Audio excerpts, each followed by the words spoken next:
Struktur dan fungsi jaringan tumbuhan.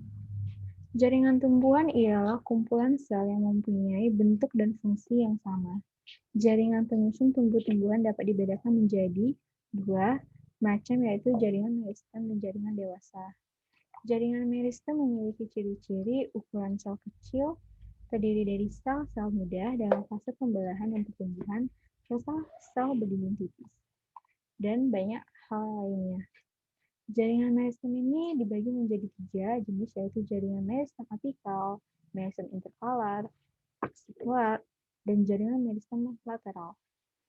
Jaringan meristem apikal ini disebut sebagai jaringan meristem ujung, adalah jaringan meristem yang terletak di ujung-ujung tanaman seperti pucuk maupun ujung akar.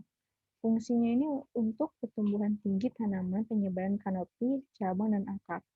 Pertumbuhannya ini memanjang yang diakibatkan oleh aktivitas jaringan meristem apikal. Yang kedua, ada jaringan meristem interkalar.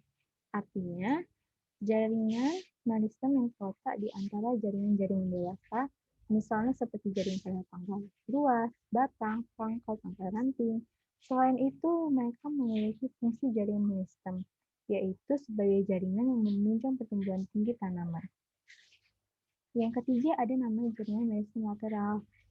Biasanya mereka disebut sebagai meristem samping, adalah jaringan meristem yang terletak sejajar dengan permukaan organ. Contohnya kadium dan kadium gabus.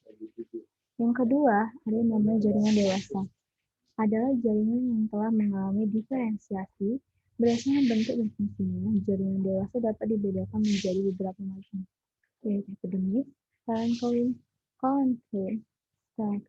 pengangkut, dan gabus. Jaringan epidermis, jaringan memiliki ciri memiliki segmen sel rapat tanpa disertai ruang endosel, terdiri dari sel hidup, dinding sel yang berbeda, serta memiliki protoplasma hidup. Fungsinya itu ialah melindungi sel-sel bagian dari dalamnya, mengurangi penguatan, penyerapan, dan penyimpanan air.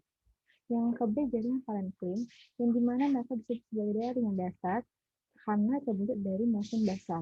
Jaringan ini terletak di sebelah dalam jaringan epidermis. Sel-sel parenkrim ada yang memiliki klorofil dan disebut klorofil.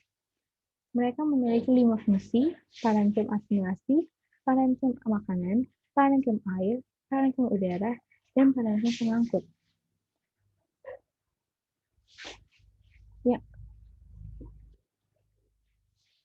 Yang berikutnya ada namanya jaringan parenkrim pengertian. Jaringan parenkrim. Pengertiannya ialah jaringan homogen yang tersusun atas sel-sel parenkrim, memiliki fungsi untuk pengatur utama organ-organ tumbuhan yang masih aktif, mengadakan pertumbuhan dan perkembangan. Letaknya berada di bawah epidermis batang, tangkai daun, tangkai bunga, ibu tulang daun, dan akar. Ada juga namanya jaringan parenkrim. Itu adalah jaringan penguat. Terdapat pada jaringan tumbuhan yang tidak mengadakan pertumbuhan dan perkembangan. Dinding selnya mengalami penebalan primer dan penebalan sekunder oleh zat ini. Yang berikutnya ada nama jaringan pengangkut, adalah jaringan pembuluh yang merupakan jaringan tumbuhan berfungsi untuk mengangkut panjang. Silen merupakan fungsi yaitu menyalurkan air dari mineral berasal dari tanah melalui akar ke daun. Menurut Phloem adalah jaringan pengangkut pada tumbuhan yang memiliki fungsi mengangkut dan menghantarkan. Terima kasih.